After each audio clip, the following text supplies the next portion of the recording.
reason why this is a good story is because this is an anomaly. This is the story with the happy ending. This is a story that never happens. Early Saturday morning on Christmas Day, we got a message back from a threat actor that just said, "Merry Christmas.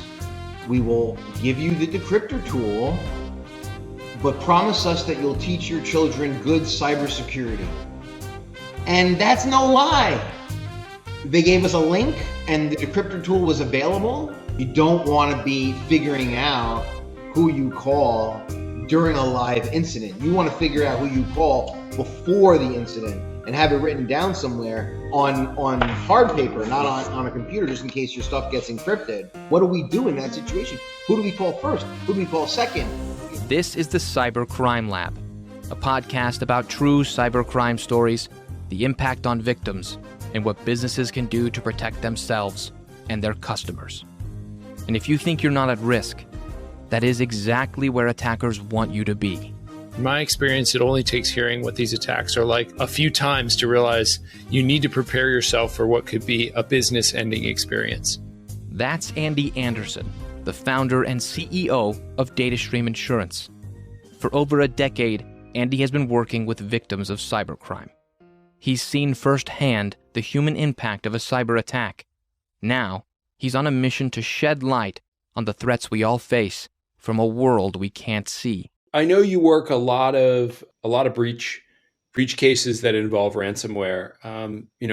There's one particular story that I really want to hear about a school and kind of what that was like. And you do a lot of schoolwork, but why don't we just dive into that story and start hearing kind of what that was like and how it relates to other cases that you've worked. All right, thanks. So, Andy, we do have the opportunity, then the fortune to represent a lot of municipalities and public entities and school districts or schools, and including K through 12 and community colleges. And we've dealt with a number of unique issues that arise when dealing with student data and with the interplay between the various technologies and digital systems that are at issue in a school or a school district. And so when there is a ransomware attack in a school district, there are a lot of competing interests that are going on all at the same time that you have to address. And it is a very complicated incident response because it involves many different kinds of stakeholders. If you take a particular, like a merchant that experiences a ransomware, the merchant has some systems, it goes down, there's maybe some consumers that are affected, the employees are affected, and that's it. But when you're dealing with the school district, there was this very delicate relationship that as outside counsel, we sort of get married into on a case-by-case basis. So we have to learn who the superintendent is and what the relationship is between the superintendent and the school principals and the teachers and the parents and the students, and how the data that is at issue works in those competing systems. And so there's a lot at issue when it comes to security and cybersecurity and the school district. Always security questions that have to be put up first, life safety issues. So, for example, we once had one where 911 was down for a municipality. I mean, that is a public safety issue, so that has to take primacy over other possible considerations. And in this particular case, in the case of the school safety, one of the impacts of the ransomware attack was on the school closed circuit camera system. And so we were in a position where it's, late at, after hours in an incident response, a phone conference with the DFIR firm and the major principals from the school district, the insurer and the cyber insurer and other stakeholders. And this issue of cameras came up and the superintendent just said, listen, we cannot have school if the cameras are not working. I'm not going to address the parents and tell them that their kids are in school and we don't have the ability to see what's going on. So that took, in this particular superintendent's perspective, absolute primacy. And as a result, we found ourselves canceling school for the next day till we got our arms around the the security.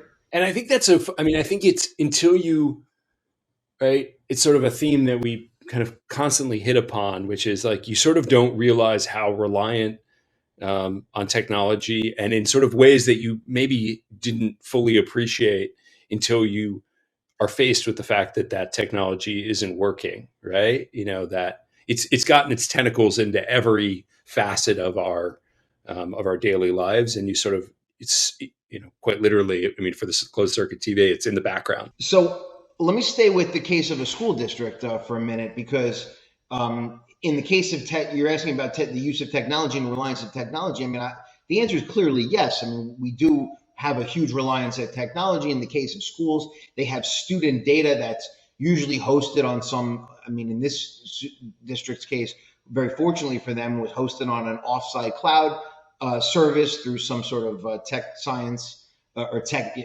ed tech software application. And so it was not affected by the ransomware, which was very lucky for this school district. But we find that's common. But it's also ultimately, what is it that what they're doing? They're teaching. That's still a service. That's still a professional service. It's a high skilled professional service. But we help this superintendent and the different principals of the schools craft talking points for them to convey to their teachers, which, among other things, try to build morale amongst the staff and to try to convince them you don't need computers to be productive. You don't need computers to teach the children. You can take out the ruler and the compass and the old, dust off the old books and teach. And that we created talking points to try to encourage them to sort of get back to basics, and at the same time build morale around the school district as it was dealing with the incident response. Stu reminds us that while we do have a tendency to rely heavily on technology, don't be afraid to get back to basics. If you find yourself victim of a ransomware attack, you need to get it taken care of by someone like Stu. However, that doesn't mean that your world needs to come to a screeching halt. In the case of this school district, teachers needed to hear that they could still go on teaching. Well, I feel like we've been taking you away from this story, so let's get back to story. So walk me the day that you get this call, and what time of year is it, and what's that all like? Really take us to that, kind of that moment, where you're picking up the phone.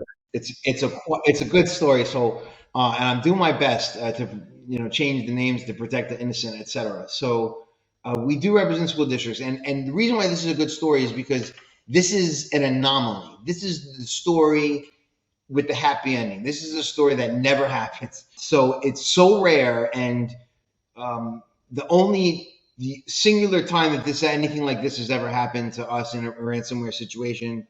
And the DFIR firm that we were consulting with in that firm has a high volume of this type of work, and they too were very surprised with the way that this all worked out. For those who don't know, let's take a moment to explain what a DFIR firm is. DFIR stands for Digital Forensics and Incident Response. In other words, those are the people you want to call in if you ever experience a cyber attack. Stu and his team often consult with these types of firms. You sort of go into this, and again, you're dealing with the school district, and if I could paint the picture, it's in a I guess it was sort of a somewhat rural area. It's Christmas time. So it's December, snow's on the ground.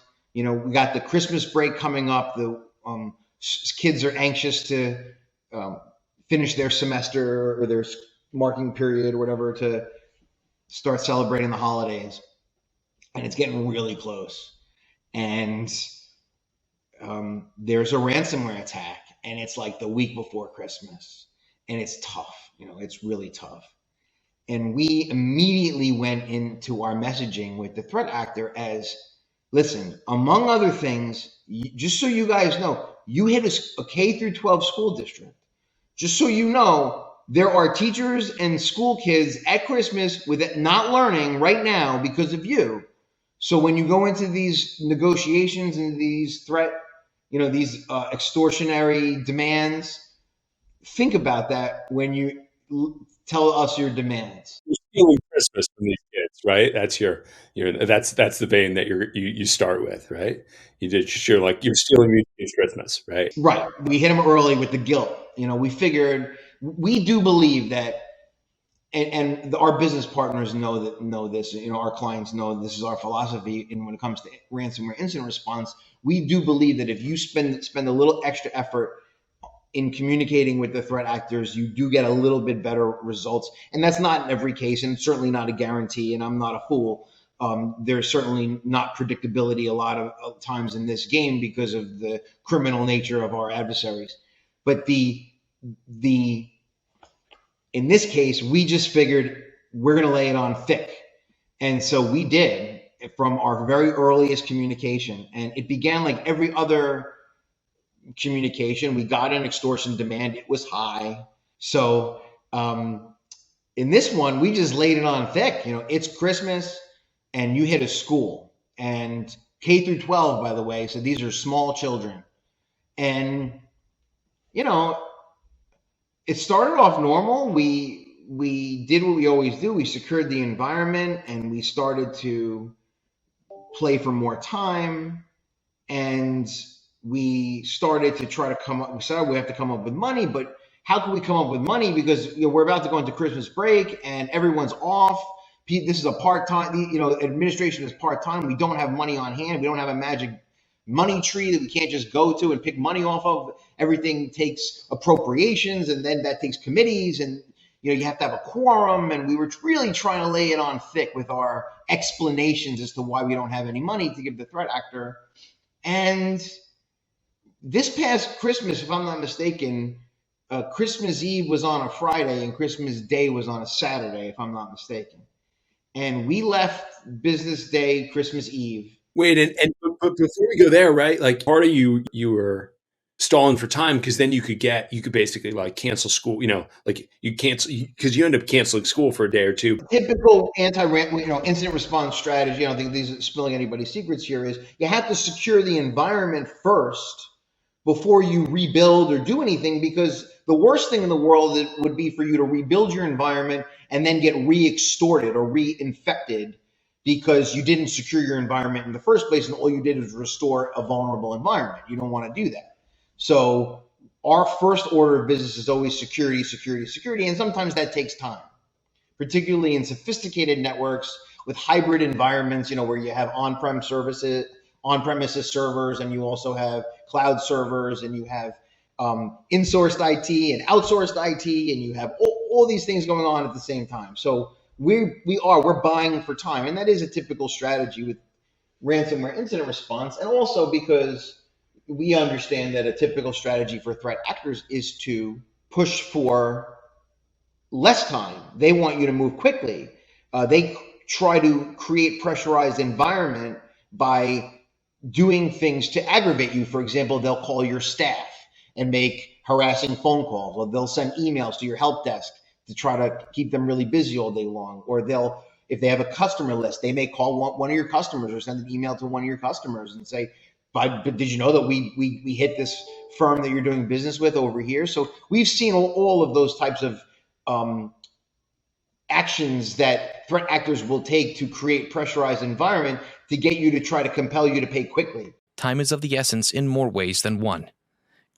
In this case, not only was Stu racing against the Christmas clock, but he was also working towards buying more time from the attackers. If you're not careful, threat actors will use time against you. It's another sneaky way to try to get what they want.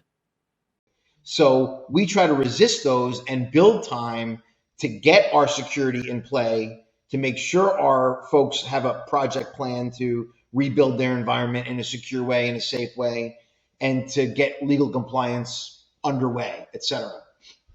So all of these things going on contemporaneously, a lot of moving parts. In this case of the school district, we had to cancel. So we had the surveillance camera problem, and it was right up against the new year, or right up against Christmas break. And so one of the strategies was, if we can buy ourselves to Christmas break, the kids will go out of school and our IT teams will have a lot more flexibility and time to really secure the environment and rebuild and get in there really well and plan for the future.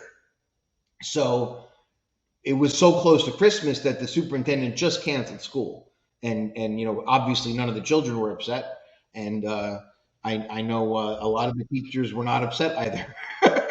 Cyberattack day, right? It's like you need to know day, right? It also allowed us to secure the environment very, with a lot of certitude, and we're continuing to communicate with the threat actor because we did at that point need the decryptor tool to get at some critical, what I'll call business data. A decryptor tool is essential to reversing a cyber attack, and more often than not, the threat actors are the only ones who will be able to provide you with it. Leveraging this tool to make demands, they use it as a cyber lock on your data.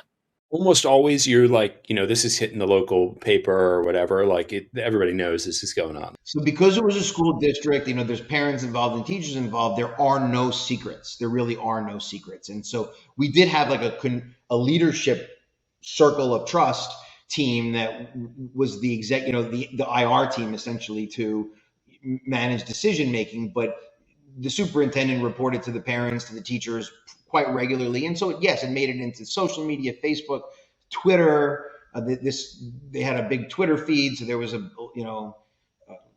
other more local media, the local newspapers, etc. So it was out. Now, once it goes out, by the way, the threat actor loses a lot of leverage as a typical rule, because one of the things that they're holding over the client's head is usually the secrecy of it all, to say, look, do you want this out there? Because we're going to go breach all your stuff.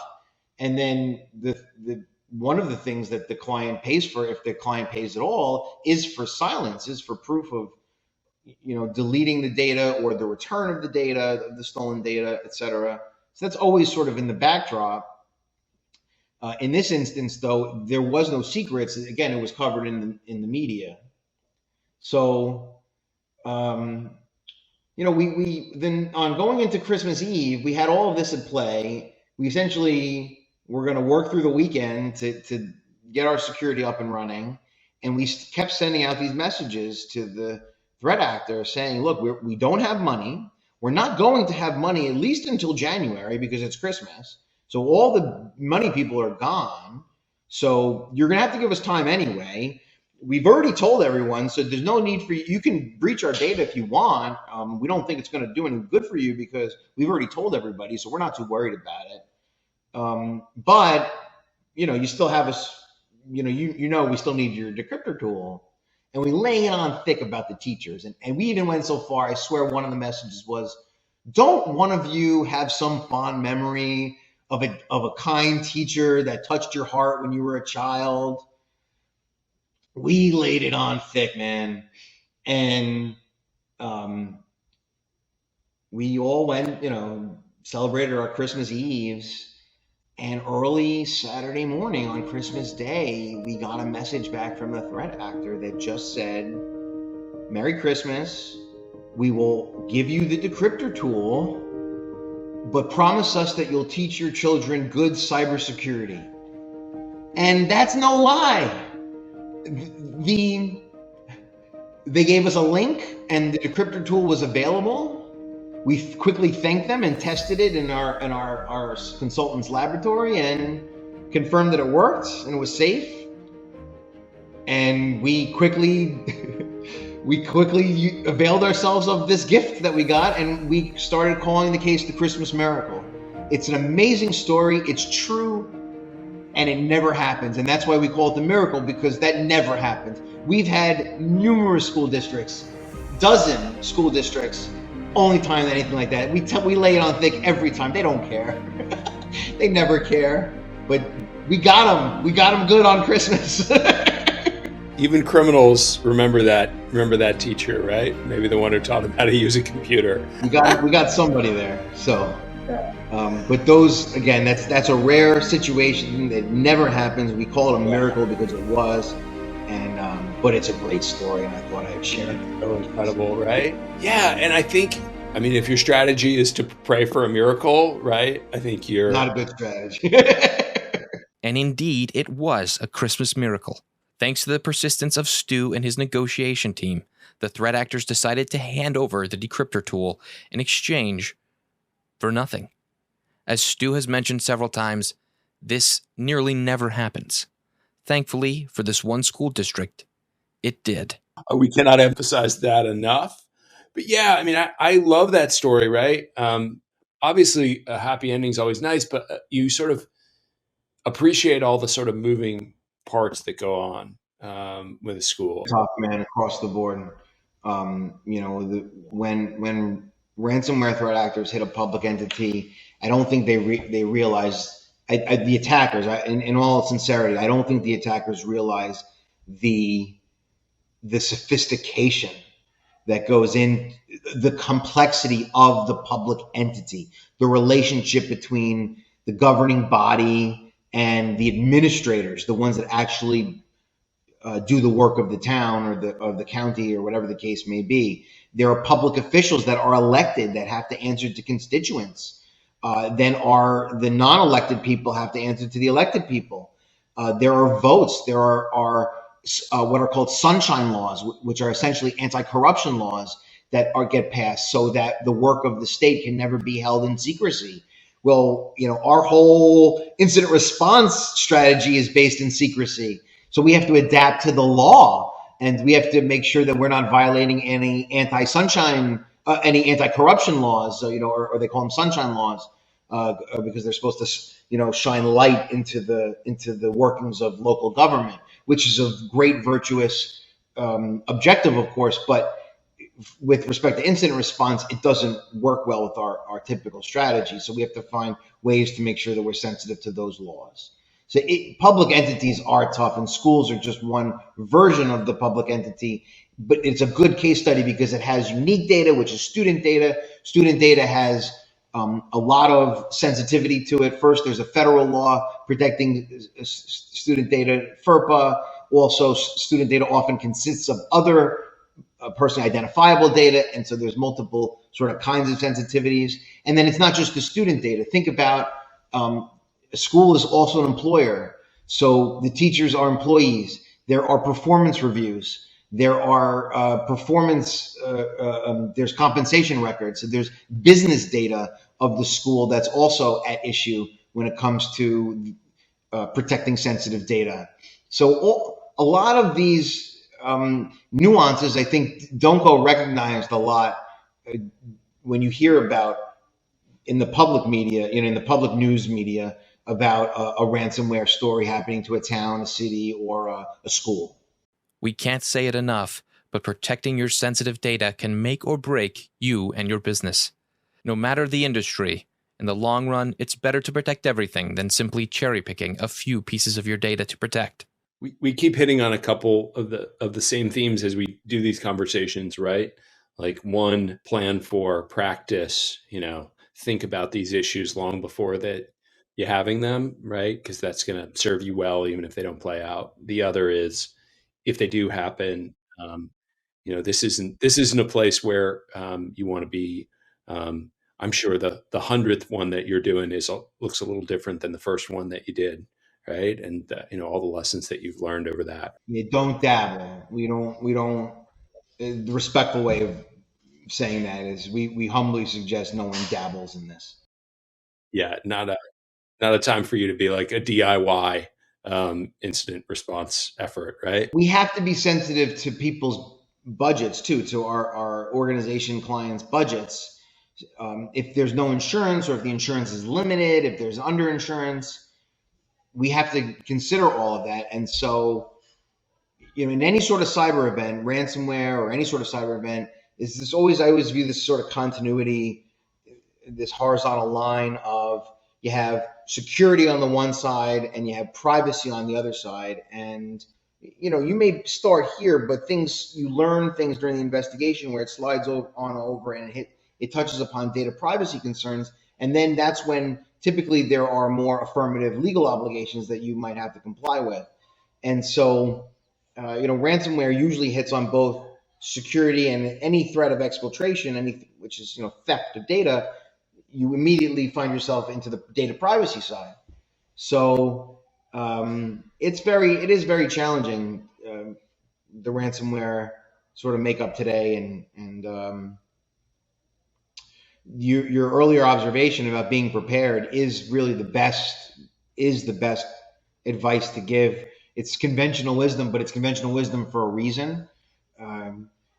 You don't want to be figuring out who you call during a live incident. You want to figure out who you call before the incident and have it written down somewhere on hard paper, not on a computer, just in case your stuff gets encrypted. You should have a list of all your resources, your IT resources, a basic strategy about who's going to be in the room when decisions need to get made. As the saying goes, by failing to prepare, you are only preparing to fail. Get your incident response plan in order before you ever come under attack. And remember to write it down in paper in case you get completely locked out of your computer. Stu has a few more pieces of wisdom to share, and we would advise that you listen very carefully. We call this an incident response plan. I always say it sounds more complicated than it is. Sometimes you just need to put your thoughts on paper about what you're going to do in a situation. We work with clients in advance of claims, before there's incidents, to help them create and test out their incident response plans. That's the best use of your time before an incident happens. Get your leaders in a room, dedicate 2 hours or 3 hours, and think through, what do we do if somebody from the finance office sends a check to the wrong place because they received a fraudulent email? What do we do in that situation? Who do we call first? Who do we call second? What data do we preserve? Ask those questions of yourselves now before there's an event, and you'll find that if and when there is an event, you'll be way better prepared to go through it efficiently, with sensitivity. You'll be doing your cyber insurer a heck of a favor. They're going to like you. So it really does just lead to a better result. So if anyone listening to this podcast has any sort of takeaways with all our war stories and all that, it's be prepared as best as possible. So that way, if an event happens, you'll kind of know what to do or who to call. Yeah, no, that's great. Having, sat on the sidelines of a lot of these events and seen what's gone on, hard to overstate the emotional kind of challenges that happen during these. I mean, the very hard to make rational decisions and to think clearly when, you're in the middle of one of these, right? And so using the time and the perspective that you have of what you might do and using that as a guide certainly seems like, right? Just like football coaches plan out there, they got a strategy for every contingency, right, in a game, right? And so when that comes up, you just go to the playbook and figure out where it is and pull up that play, and that's the one that we run with. And I'm not a sports guy, so I hope I'm doing okay with your metaphor. But I think that is exactly what we would urge our folks to do from an IT perspective. So there's different kinds of clients with very significant IT departments that have great resources, that have security operations centers, et cetera.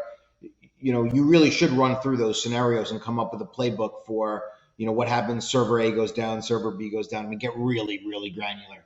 But if you're more of a, low footprint type of IT department, you have 1 or 2 human resources in there, and you outsource most of your IT operations to third parties, to managed service providers, security folks or whatever, virtual CISOs and the like, then in that case, the plan is the most important, because you don't know 100% what's going on with your vendor. So the other thing is you want to do vendor management. Another way you can prepare yourself for a cyber attack is to make sure that you manage your vendors properly, as well as invest in cyber insurance. You'll hear in a minute that Stu often works with clients who do everything right, but their vendors didn't. Be intentional about who you work with and make sure they are also doing things to protect themselves against a threat actor. Cyber insurance is another way that you can minimize the risk. Vendor management really seems to be the recurring theme of 2022. If I really had to pick one so far with 1 quarter in, so many of our matters this year seem to be where our client was doing everything right, but one of the vendors did not do everything right, and it affected one of my clients. And maybe the thing that my client ended up not doing right was managing the vendor. and knowing and understanding the vulnerabilities, having a vendor connected to your system the way that this vendor was, or having a contract that is completely silent on security. I mean, in this day and age, in 2022, I mean, that's the, if I was, neon flashing lights out of this podcast, it would be vendor management. Who are your vendors? What does your agreement say about who's in charge of security and what are their obligations for security? Do they say anything? If not, maybe they should. If they do, what do they say, and who's, make sure you understand what you signed up for. So manage your vendors, and that would also be a great, I think, good takeaway from this podcast.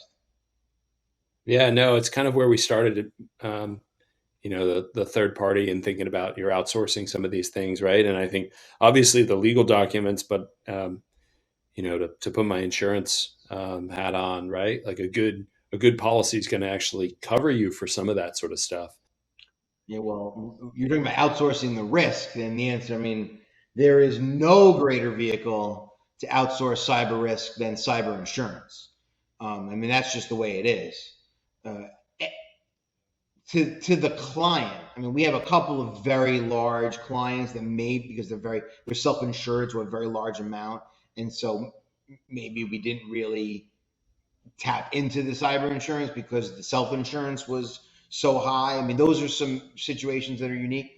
But for the small and mid-sized clients of ours, there's not a single one that did not benefit from having cyber insurance, unless there was some sort of coverage issue, of course, which I couldn't get into. But presuming all the coverages were there, cyber insurance is the best vehicle to outsource cyber risk. I couldn't have said it better myself, Stu. I will buy you many drinks later, right, wherever I need to. No, but Okay. in all seriousness, I mean, it's just I didn't realize, because I came out of the cybersecurity side of the house, how just incredibly the coverage was, like what you could get. I sort of still blows me away what you can do. We'll go into one other thing. One of the most underutilized area of the cyber coverage, I think, and in incident response in general, underappreciated aspects of incident response is communications, crisis communications. So important.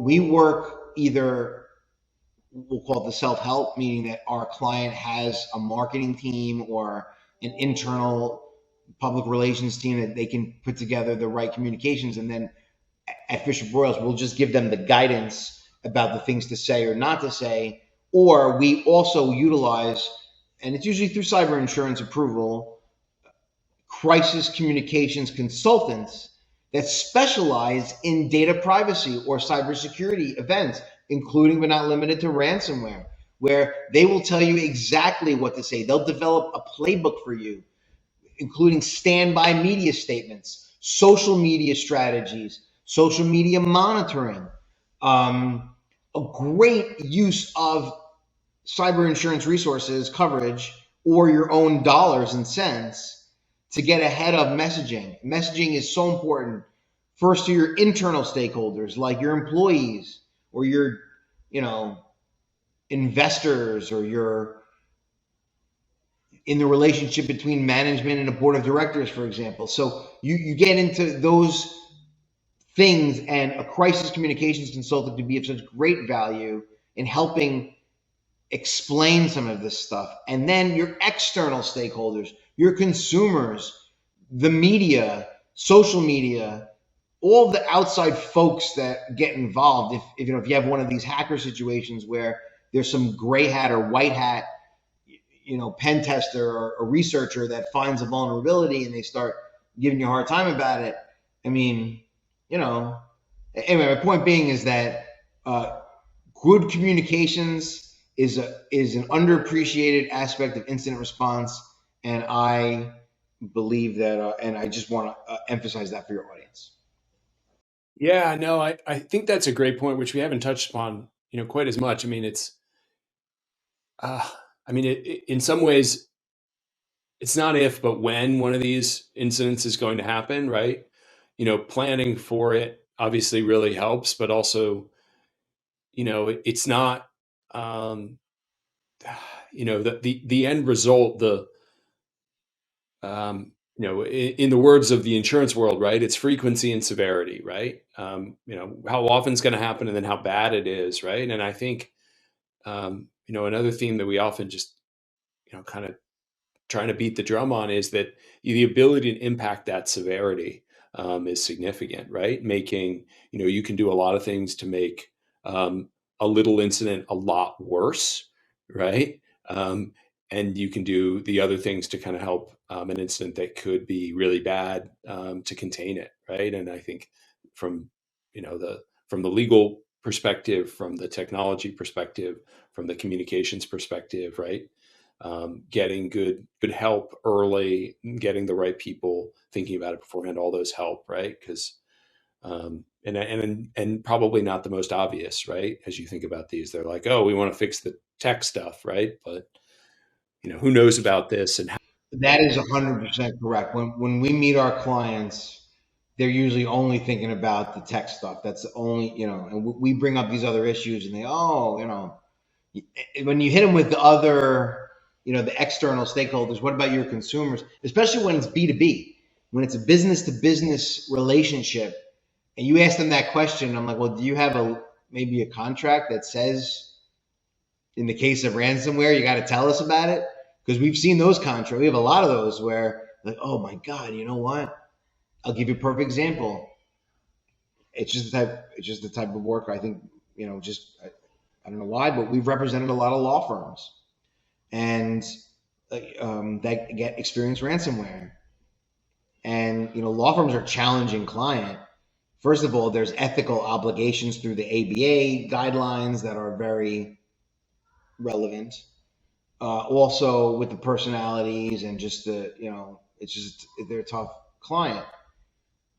But we had a law firm that had a very large retailer as a client, and the very large retailer made the law firm sign its engagement letter, not the law firm's engagement letter.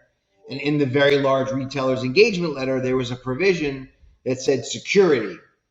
And underneath that provision, it said, in the event of a security event, including but not limited to ransomware, you need to give us immediate notification by calling this toll-free number and leaving a message, and someone from our security operations team will call you back. So when an agreement, a commercial contract, is that express, is that prescriptive, the advice is to follow the prescription. Leave a message and see what happens, right?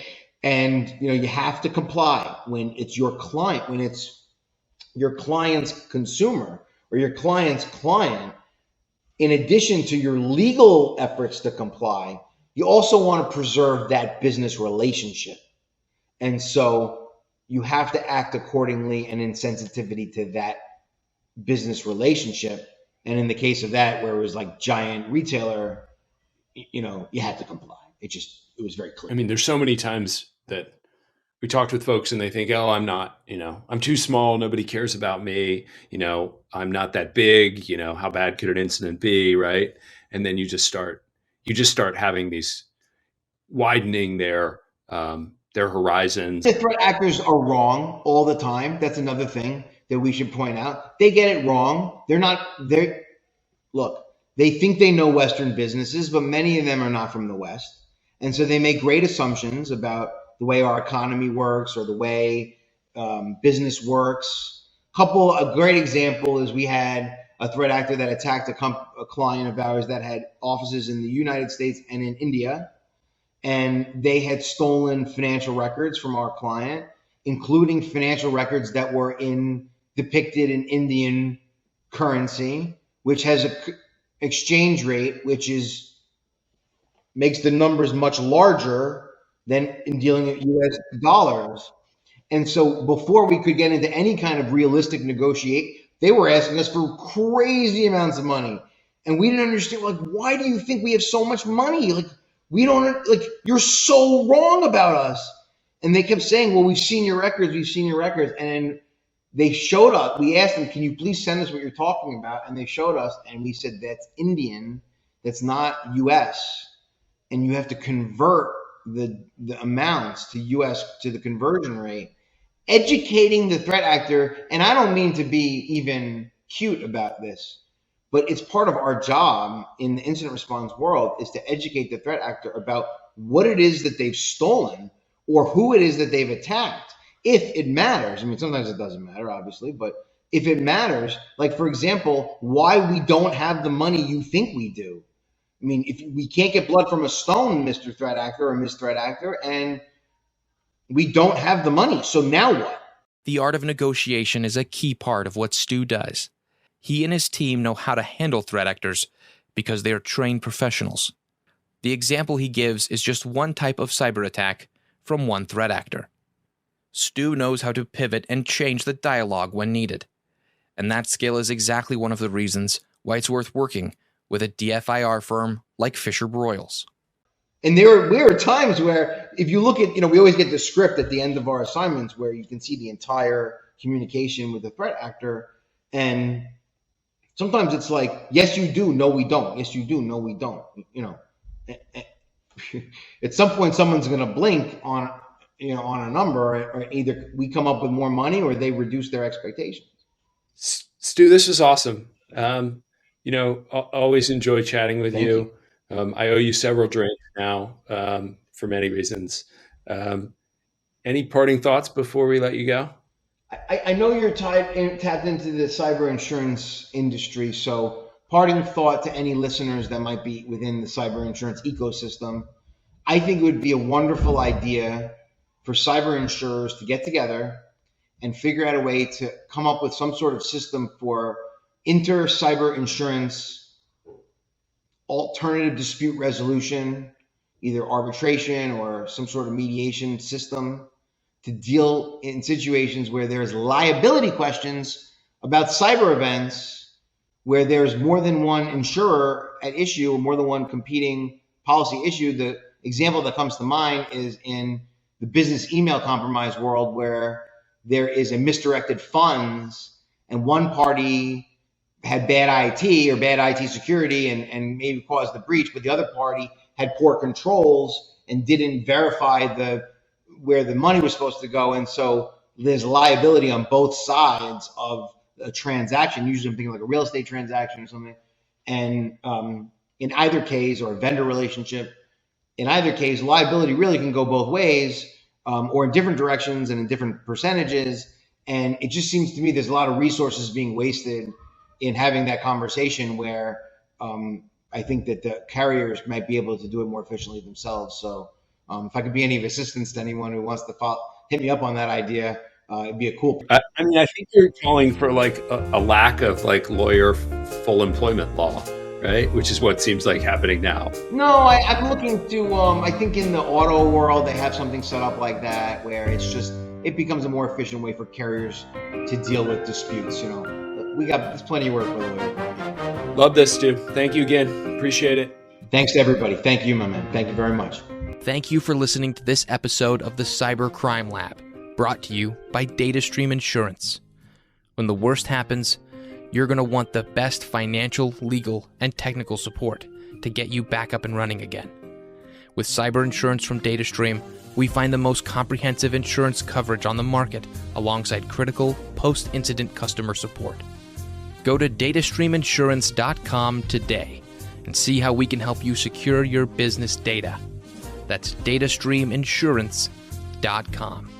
If you enjoyed today's episode, be sure to subscribe and give us a 5-star review. You'll find show notes and any resources mentioned at cybercrimelabpodcast.com. We hope you'll join us next episode. Until then, stay safe.